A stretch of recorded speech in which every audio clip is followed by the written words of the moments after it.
I'd be fully fine with that, but there's one audio log that absolutely fucks it up.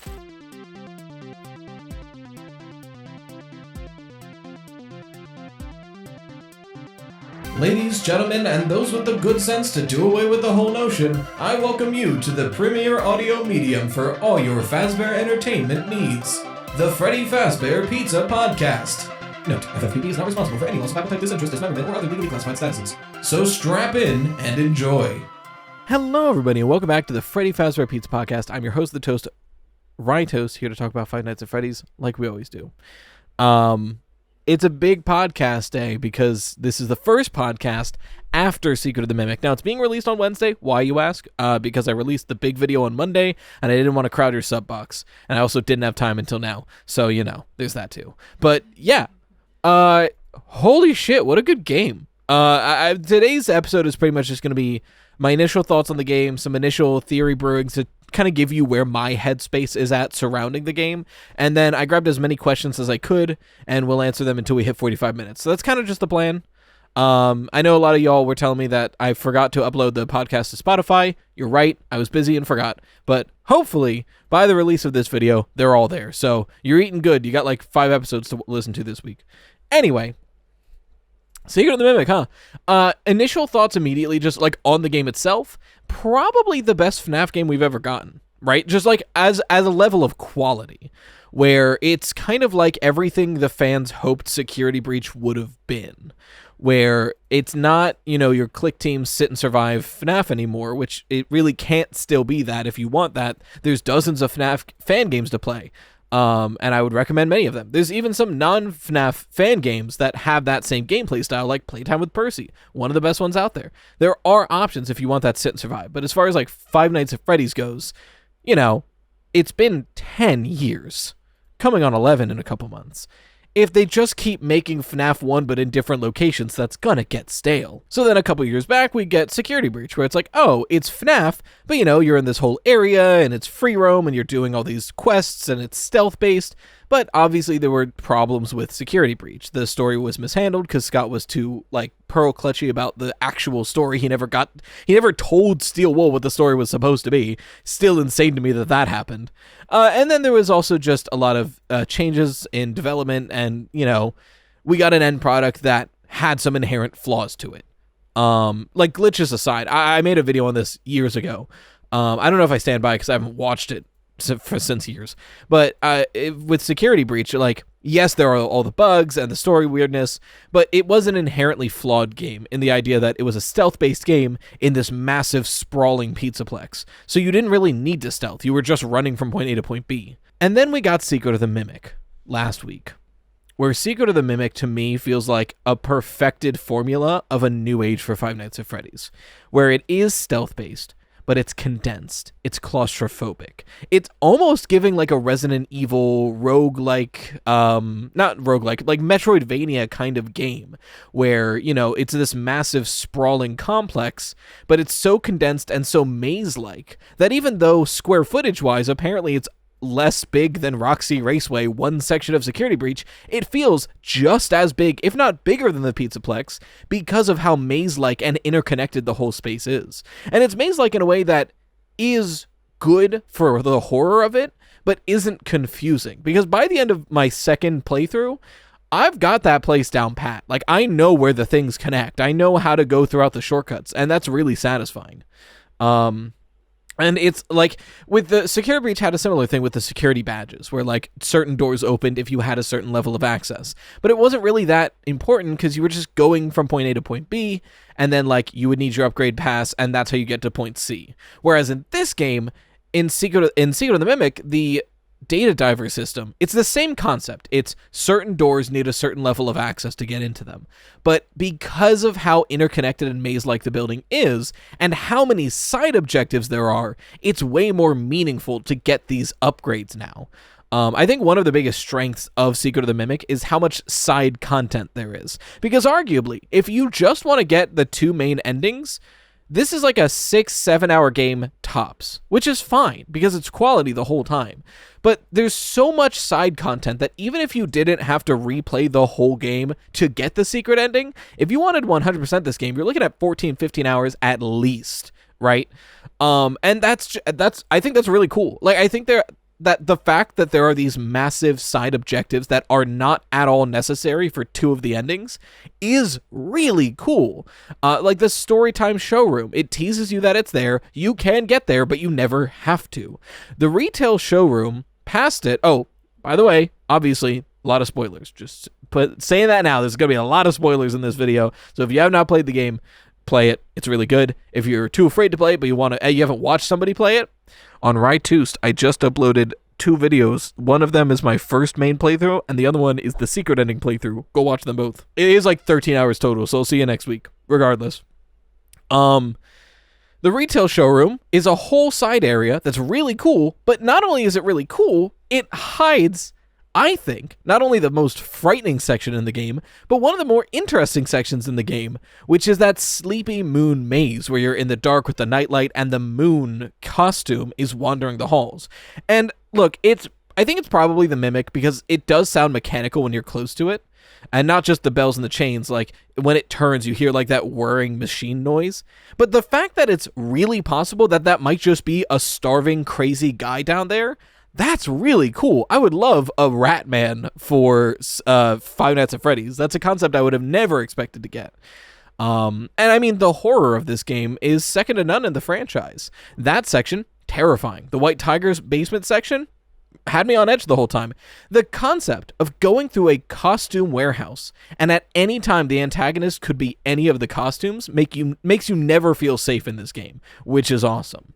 Not to even mention the character designs we do get. Like, Jackie, as she deteriorates, is very creepy. Chica, the jump scare is kind of funny, but Chica in general is pretty creepy to look at. Molten Dolly looks amazing. The Mimic itself, I'm torn on what version of the Mimic I like more, just aesthetically, but when you get to see the Mimic change shape in front of you in that secret ending, I think that really sells how horrifying this thing is, that it can just morph its shape at any time. No, there's so much good about this game. The soundtrack, amazing. Like, the soundtrack, second to none. There are some songs in here that are definitely the best of the franchise. And of the horror, something I completely forgot to mention, really upped the ante with gore in this franchise in a way that is still accessible and not gratuitous, right? Like, I've never been the guy who's like, oh, FNAF needs bloody corpses all over the place. No, we don't need that. It's Five Nights at Freddy's. Let's be super real. But I think it was a really smart... I think gore was handled in a very smart way that upped the ante in Secret of the Mimic. Having that like Fazbear Team 12 bodies sticking out of various costumes, the implication is all you needed, and it's so good. Seeing like, oh, this costume has flies around it, and there's 2 human limbs sticking out. That's a dead body in there. That's all you needed. Like, and it definitely worked, especially some of the more like intense ones. I think one of the strongest ones is the bee in the closet in Edwin's office, where you open the locker and it's literally just a full corpse with the bee costume head on, so you don't see his face. And because he's fully covered, you don't see any like rotting skin or anything. But that enough is like, that is one of the most intense imagery we've got in this franchise, and it's all we really needed. I don't think this game would have been any better if, like, you open a locker and it's just, like, bloody guts spilling out all over the place, Not to say there's never been gore in the franchise. I mean, look at Springtrap, but you know what I mean. Especially when the last main game we got was Security Breach, which had Burn Trap, but, like, that's a different thing. As far as, and I want to make it clear, I'm not glazing the game because I do have some problems with it. I think my main problems with this game come down to certain pain points, and like certain sections that just aren't as fun, I feel. The parade floats room is especially egregious. Now, this could be patched and be fixed. Steelwool, if anyone from Steelwool, if you're watching, the parade float puzzle, perfectly fine. 2 problems with it.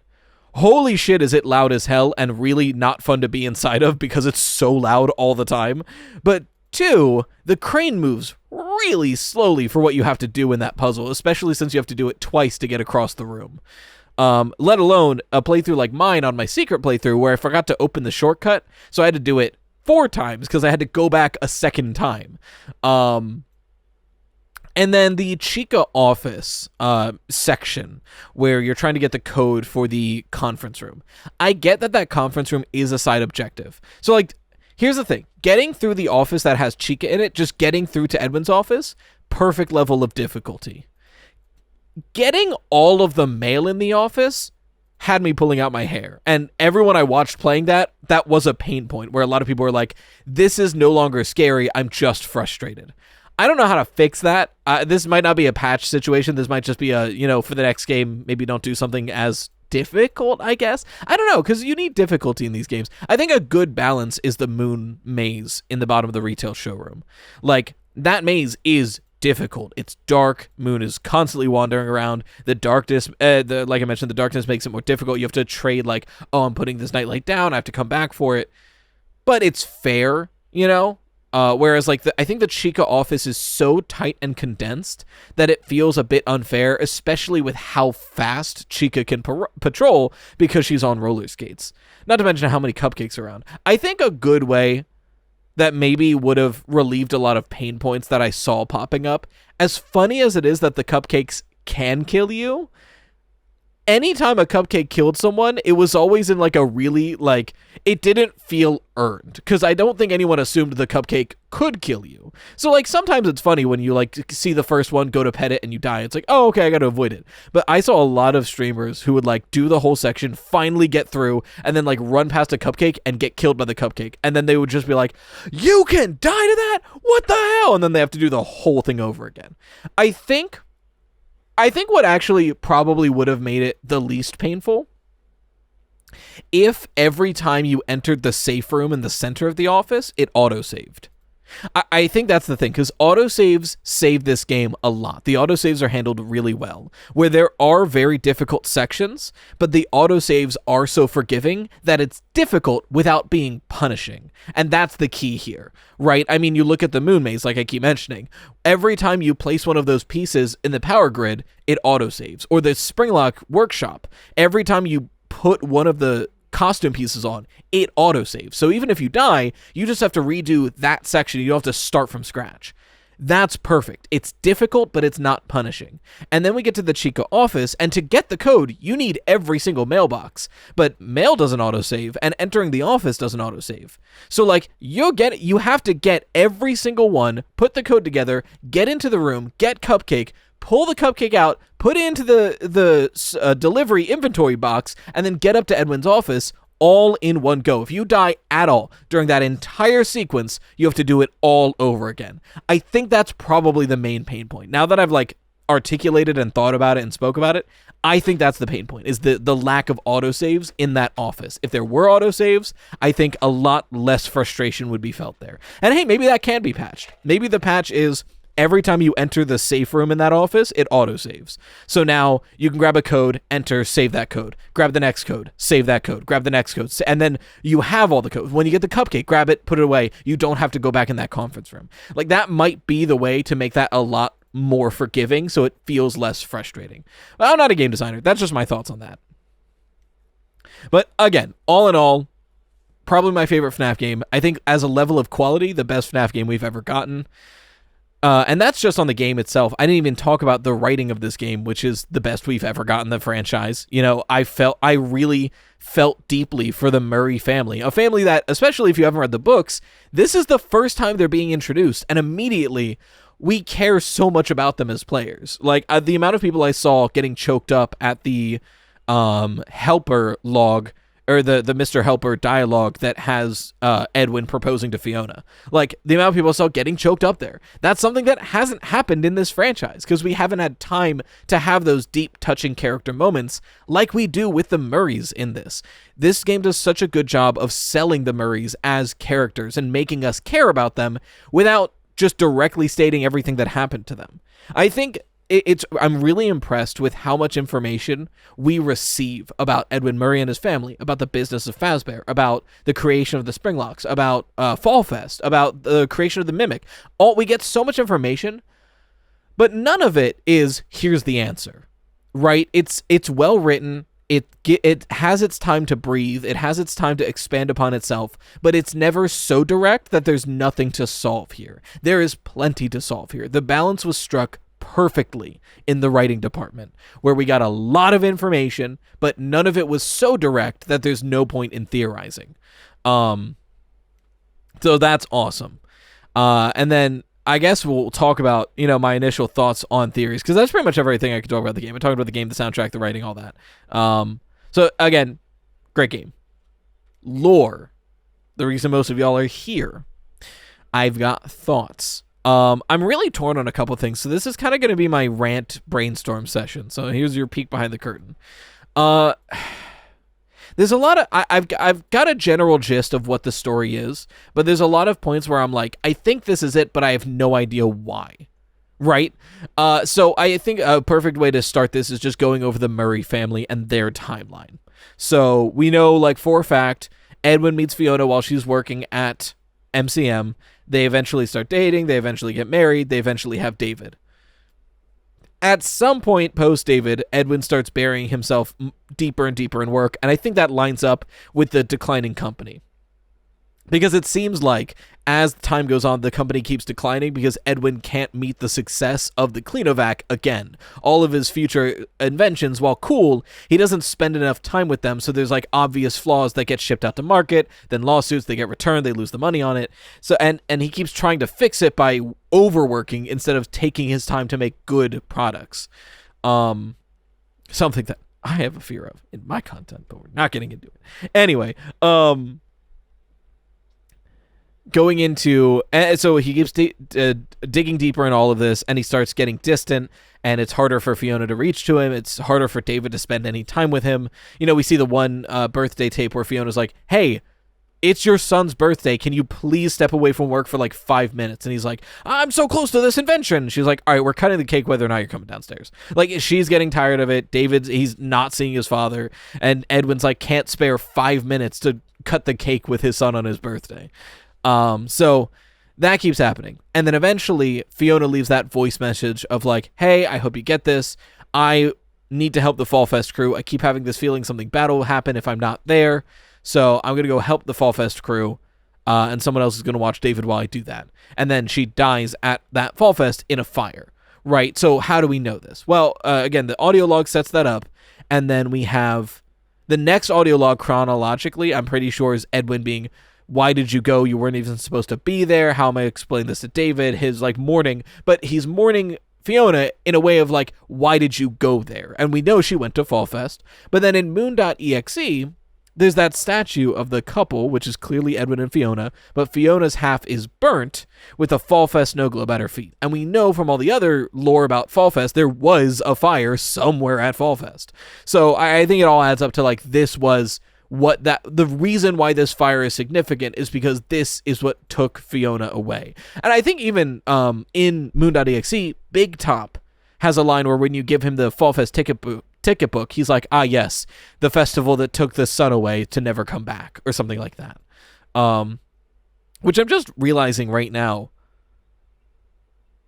Fiona being represented by the sun is a really interesting, like, symbol to choose for someone who burned alive. But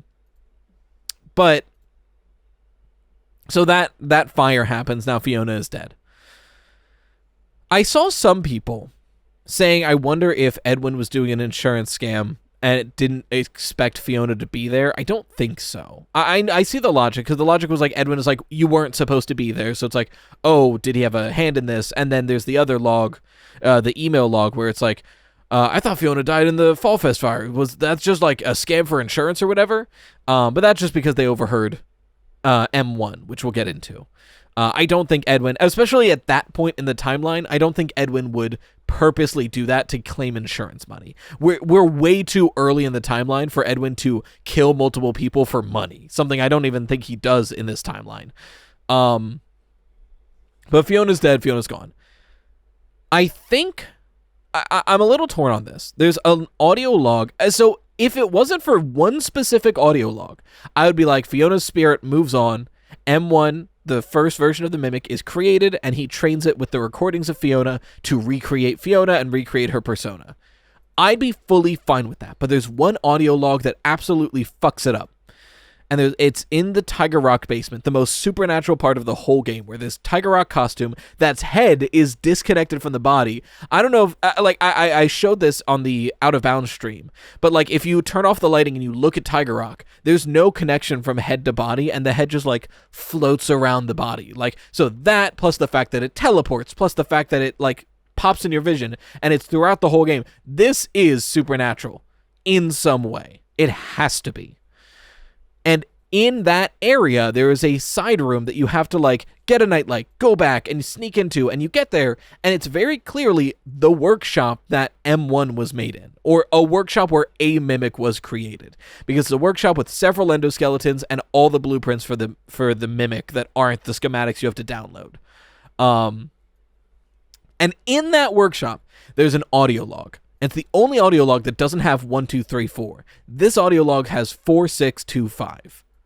The same numbers as the Help Wanted teaser, and the same numbers that Dolly says when she says there's 4,625 tasks in front of you. And in that audio log, Edwin is trying to spirit box for his wife, where he like starts the recording. He's like testing, recording 1, 2, 3. Frequency set to 4625. Hello, can you hear me? It's me, Edwin, can you hear me? And eventually, a previously recorded line of Fiona, the one from that birthday tape, plays from this audio log. It's the, like, okay, whatever, honey, but you're going to miss the party, or something like that. Or, like, that's nice, honey, but you're missing the party. And that's when it's like, and that's the audio log, that he was using some kind of spirit box to try to reach out to Fiona, and it played a recording of Fiona's voice, which is really interesting, right?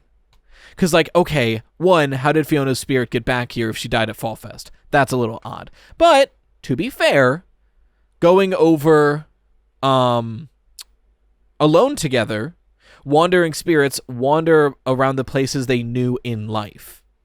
So even if she died at Fall Fest, her spirit still would have wandered around the warehouse. That is something that lines up. But then we only have wandering spirits, you know, if their body isn't discovered, and obviously she died in a fire, so her body was in the ashes with everyone else. I don't think that means like her body wasn't discovered. They know what happened to her. But we do know from Alone Together, you can still stay, right? Even if you find your body, if you have unfinished business or you want to like watch out, you can choose to stay. His grandmother in Alone Together chooses to stay, even though she knows she has her memories, her body was found. She chooses to stay specifically to keep an eye on some old friends who haven't died yet, and to watch over her grandson, who is a spirit and doesn't know it yet. So the idea of Fiona dying at Fall Fest but staying around to keep an eye on David and Edwin totally lines up. That makes sense. But then the implication is where it gets messy. Because M1 really feels like a robotic, incomplete version of Fiona, right? It's like Edwin's vision of a perfect Fiona, which isn't Fiona. Where, like, in the birthday tapes, Fiona is getting fed up with Edwin, where it's like, hey, or like the one Mrs. Helper dialogue, when you use it with executive access, she's like, I hate contacting you through this stupid bear, but I can't get a hold of you. Or the one birthday where it's like, you're missing the party, please come downstairs. And then we hear M1 in some of the other birthday tapes, and it's like, and Edwin's like, all right, I'm off to work, honey. And she's like, have fun, dear. You know, and like has no problem with it now. That doesn't feel like Fiona. So like when I see those tapes and when I hear M1, especially in talking about the creation of M2, it sounds like a robotic recreation of Fiona.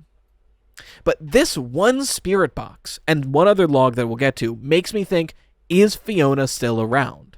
So, because it's that spirit box, which needs to be addressed. And then there's there's a log, I believe, where Edwin is talking about the fact that he can't make M2 yet. Where he's like, there's a leak. Someone leaked to Fazbear. I assume it's to Fazbear. He doesn't mention Fazbear, but like there's a leak and that's how they know about it. But they can't have M2. It's not ready yet.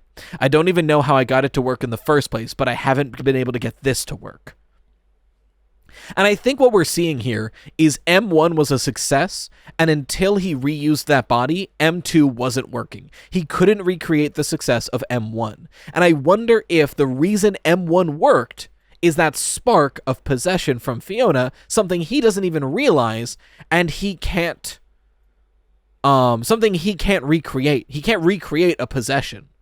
And that's why M2 isn't working. So then it's the idea of like, okay, well, if M1 is possessed by Fiona, why? It's just things that like I haven't settled on. I was talking to Bonzi about this, and friend of the channel, and he had an idea where it's possibly similar to how Springtrap is overridden by the programming of the suit. Where, like, William Afton isn't being tricked by the audio lures of FNAF 3, but the Spring Bonnie suit is programmed to seek out children's voices. So, like, he's trying to get to Michael, and suddenly, children's laughter, Spring Bonnie takes over and forces him that way.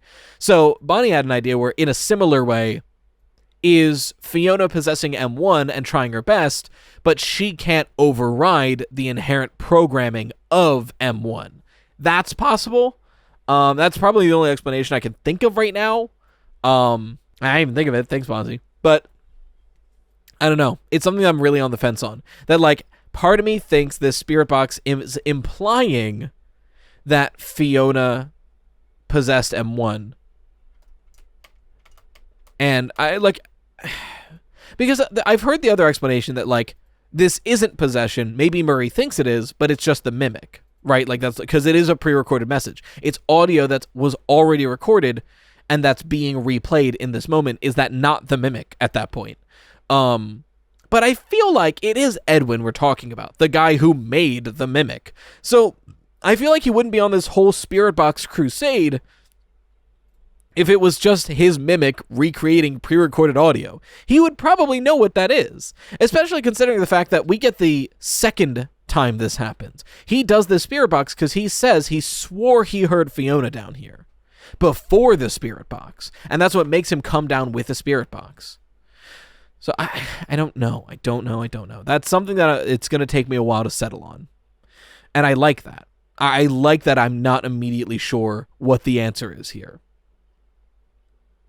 And then, you know, to talk about this Friday's video, which is going to be all about Moon.exe, that puts a whole nother skew in things. Because you play through Moon.exe, and I think it's pretty clear that we're playing as M2 in this idealized version of the story, where before we enter the cave, it's the backstory of M2, and after we enter the cave, it is a idealized version of what Fiona wants for M2. So what do I mean by that? So before we enter the cave, we're in David's room, we sneak out, we go into the woods, and we receive the baby owl mask.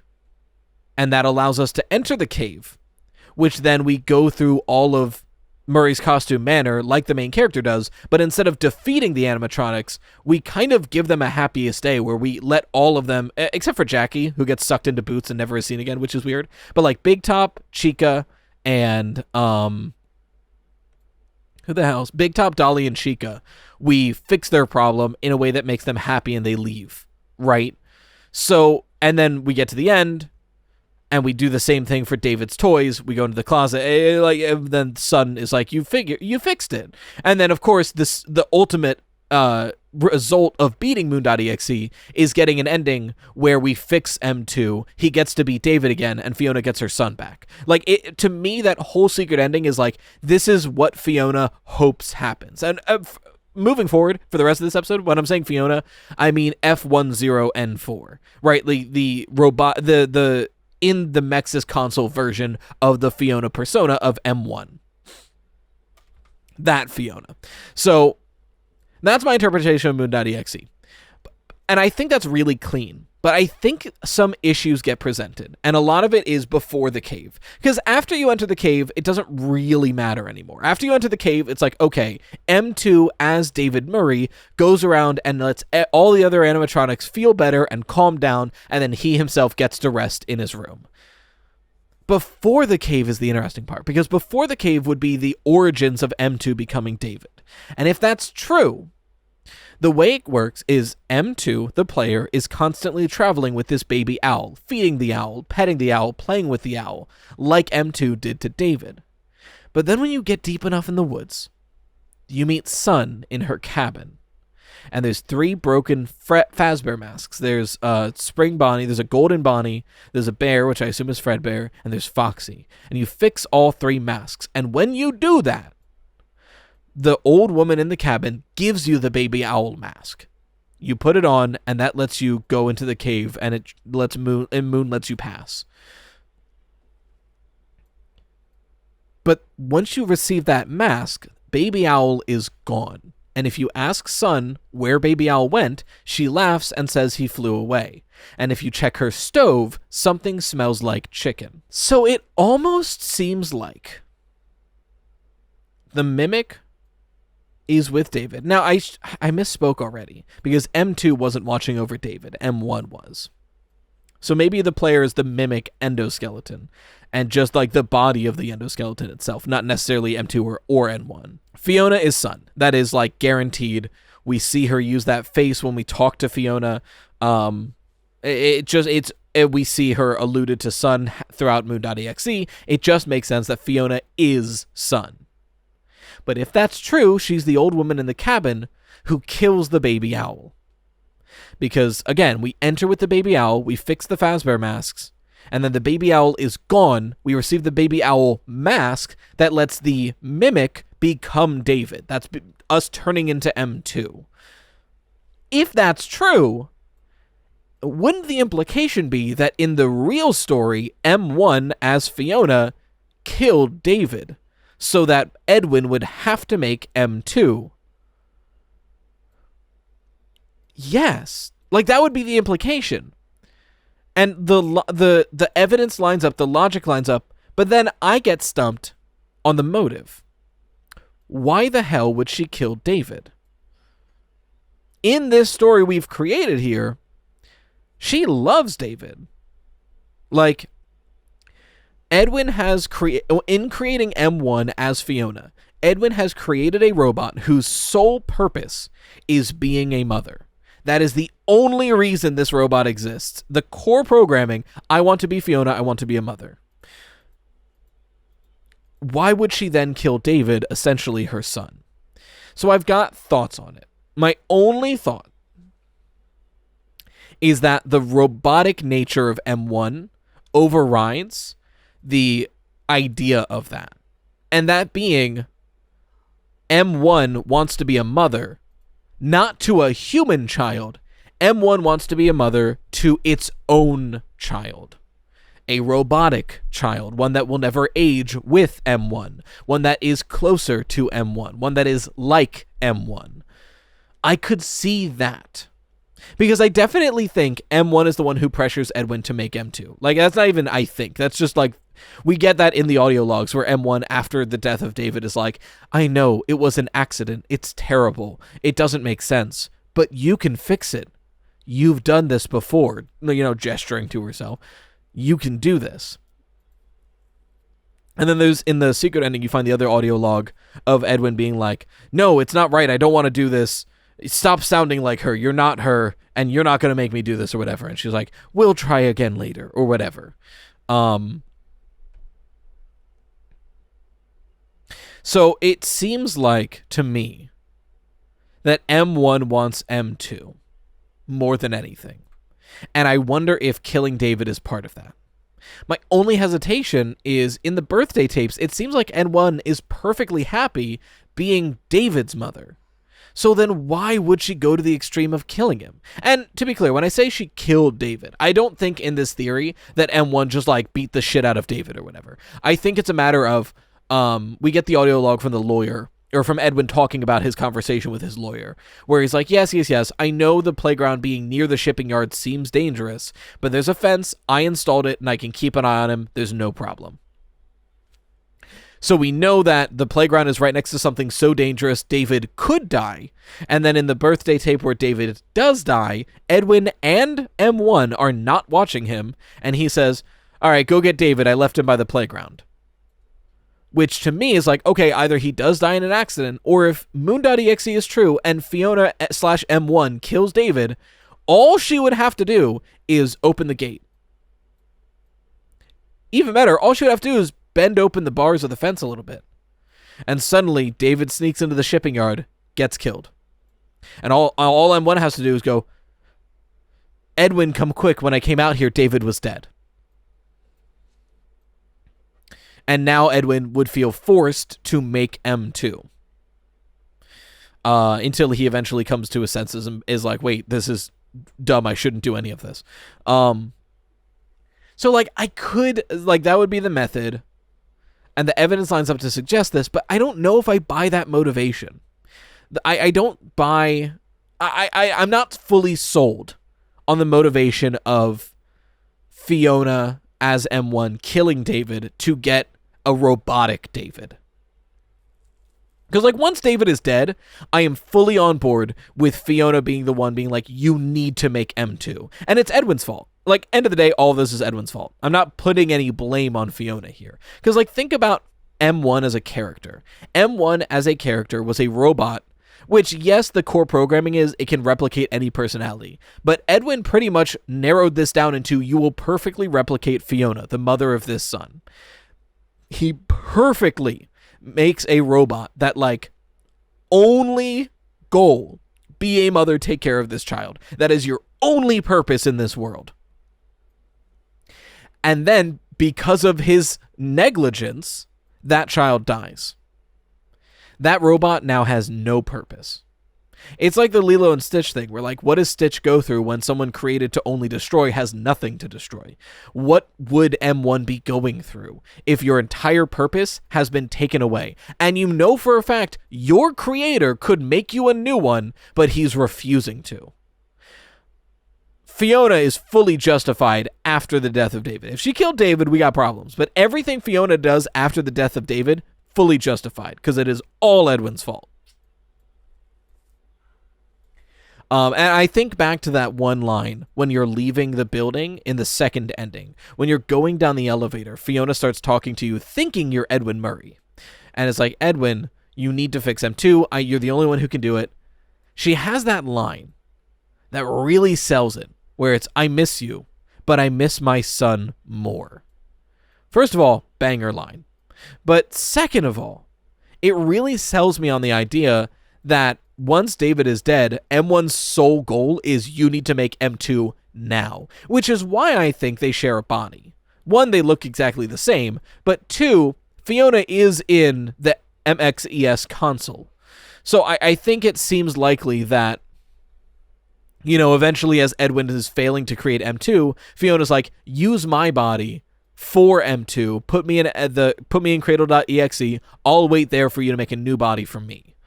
Or something along those lines. I'm still fuzzy on that timeline, because it seems like Edwin gave up before he even made M2. That's where I get confused at. Because we have two crash outs from Edwin, where the first is at M1, where he's like, stop sounding like her, this is wrong, I shouldn't have done this anyway, I've wasted all my time having a robot look after my son, I didn't get to spend time with my son. And Fiona's like, we'll try again later. And then there's the second crash out of stop sounding like him, you're not him, and he beats M2. So at some point, Fiona has to end up in the Mex's console. I think the version of this timeline, as I'm like saying it out loud, I think the one that makes the most sense, because Fiona conceptualizes Cradle, right? We get that binary code of like, hey, I thought of Cradle.exe, this could hold the personality of David, but you would need this supercomputer. So I think it's maybe less M1's sacrifice and more Edwin trying to stop M1, where he makes Cradle.exe with the MXES, the mechanical X-form experimental storage or whatever, and he's like, you need to stop pretending to be Fiona, you're not my wife, I'm done with this. He takes the Fiona persona and puts it into Mexis. So now the Mimic is back to just being the Mimic, something he can try to sell to Fazbear. Just this robot that can be in any costume, that can be anything. But now that he's done that, he's having trouble proving that he can do it again with just the Mimic endoskeleton itself. And I wonder if one of the things it picked up in the same logs that it learned from Fiona was David. And that's why it starts replicating David. Or I mean, hell, maybe Fiona was the one through Mexis talking to the endoskeleton being like, all right, you're going to be David in that body now. I don't know. But I think it might be closer to that, where Edwin puts Fiona in Mexis to stop her from pretending to be Fiona as the Mimic. But all that does is make it so Fiona starts training the original body to become David. And then that's when he crashes out and destroys M2. Because, M2 also replicates Edwin as well. I think the endoskeleton has a pretty good grasp of the whole family at that point. So I wonder if, maybe that's also Fiona's ghost, if Fiona's ghost is involved, ends up in the Mexis console, and that's why she's still trying to get M2 to become David. I don't know, I love that there is so much depth to this game where we have a lot of information, but we still need to piece it together. Like I said in the beginning, it's the perfect amount. It's like the perfect balance of writing, where it's not, I don't know what's going on because we have no information, but it's not, there's nothing to solve here because we have too much information. We have so much information, but it's the details that we still need to figure out. Also, Tales Games found dead in Miami. Sorry about that, y'all. I figured I should address that. I think Tales Games is dead in the water. Now, when I say this, am I saying that all of the Tales from the Pizzaplex books are fully useless to the lore? No. Just because, and I have a question on here. I guess I'll bring it up now. I don't really have time for questions at this point. I've been yapping. I didn't even get to talk about how Fazbear comes into all of this, or, the suit design or anything like that. There's just so much to talk about with this game. Yeah, I do have a question. Jake Heathe, thank you for your question. If you have any questions, send them on the podcast. I've got a lot piled up, but feel free to keep sending them. Send them to Freddy Fazbear Pizza Podcast at gmail.com. It's in the description, copy and paste because it's a pain to type out. But, Jake Heathe, with Tales Games being deconfirmed in Secret of the Mimic, how do you think this affects the non-Mimic stories of the book series, particularly GGY? Is it harder to use as evidence, or should we just continue going forward with the idea that there are parallels, but it's not the exact events that occurred? Would love to know your thoughts. Thank you for your question. So why do I keep saying that Tales Games is deconfirmed? Why does everyone keep saying this? Well, in the Mimic story, Fiona dies in childbirth. Edwin lives to his 70s, 80s, and he works for the Pizzaplex way down the line. Fiona probably definitely can't have died in childbirth because she dies at Fall Fest, and there's all this documentation showing that. Even Moon.exe leans in on that. And I'm pretty sure Edwin died. Now, is it possible Edwin's alive? Yes. Right? It is possible because we don't get a body. We just know he was trapped in the rubble and M2 didn't call for help. So there is possible that he survived, but I think he's dead. That being said, what does this say about the rest of Tales and how should we use them? I think I'm still in this. I don't think this changes how I've been using the Tales of the Pizzaplex books, where even though Tales Games seems pretty confidently debunked, they are still a font of information about these characters and their motivations, especially considering this Pizzaplex era, like with Gregory and GGY and all of that. So I think moving forward, the way we should probably look at this is similar to the Silver Eyes, where if we have a complete lack of information and the books cover that lack of information, use that. Scott has always said, use the books to help solve the games. But he also said they shouldn't fit together like exact puzzle pieces. So I think moving forward, the Tales from the Pizzaplex books are still incredibly useful for those gaps and for characterization where we don't have any. Like Gregory, as much dialogue as we get with him in Security Breach, we don't really get why he's doing a lot of the things he does. He's just kind of trying to survive. But with the context of GGY, even if the events didn't happen exactly like we see them in GGY, it gives us that context that he was likely a servant under Glitchtrap as well before the events of Security Breach, which color why he's there, why he knows about some of this stuff, why his memory slowly comes back throughout the game. And then, Escape the Pizzaplex doubles down on that with Cassie being, hunted down by Gregory for the whole book. Yeah, I don't know. I guess I would say, even though Tales Games is pretty confidently debunked, one, I kind of want to take back my Stan Was Wrong song. I don't think I will, because for anyone who doesn't know, before we got the Help Wanted 2, before we got a lot of Secret of the Mimic stuff, I said on a podcast with Demuted that if we got, I don't think we'll ever get something that would convince me of Tales games. But if we got Edwin Murray or any of the Murrays name dropped or the White Tiger plushie, then I would do the Stand Is Wrong song. And Help Wanted 2 update had both, or in 1 week, right, in the FNAF anniversary week, we got Edwin Murray on a billboard in 5 Laps at Freddy's, and we got the White Tiger plushie in a picture from the teaser for the Help Wanted 2 update. So I did the Stand Is Wrong song. I'm not going to take it back because those were the conditions. I was like, if these two show up, and that did convince me of Tales games. But now that we got Secret of the Mimic, I think it's dead in the water. I really do. I think if you argue around it, you can get to there. But I think at that point, it's less about trying to prove what's most likely, and it's more about trying to prove a preconceived bias, which is fine, you know, to each their own. But that would be my thoughts on it. Because that's one of the nicest things about a lot of the information we got from this game, is that it's very up to interpretation in a way that there are a lot of different theories I've already heard that even if I fully disagree with, I can't say they're wrong, which I love. Like, I've heard some theories that I'm like, I fully disagree with this. Looking at you, T-Dreads. But I fully disagree with this. But it's not wrong. I just don't interpret that information the way you are. And that's awesome. That's one of the biggest strengths of FNAF. I think that is emblematic for how FNAF is such a strong lore-based game, is there are these things that we can just see the same information and disagree about what it means for the grander story, and neither of us are wrong. That is such a strength to this game, and Secret of the Mimic does it perfectly.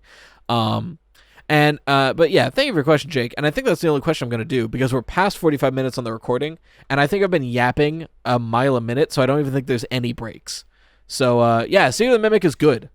You did like a 10-second water sip break. Yeah, Secret of the Mimic, good. Expect another video on Friday. Expect a lot of Secret of the Mimic videos. I'm going to try to do a Moon.exe video for Friday. I'm going to write it right after recording this. And, yeah, we'll go from there. I don't think I have anything else to add. So, you know, thank you for watching the Freddy Fazbear Pizza Podcast, where the pizza abilities are endless. We hope to enjoy your future patronage. Bye-bye for now.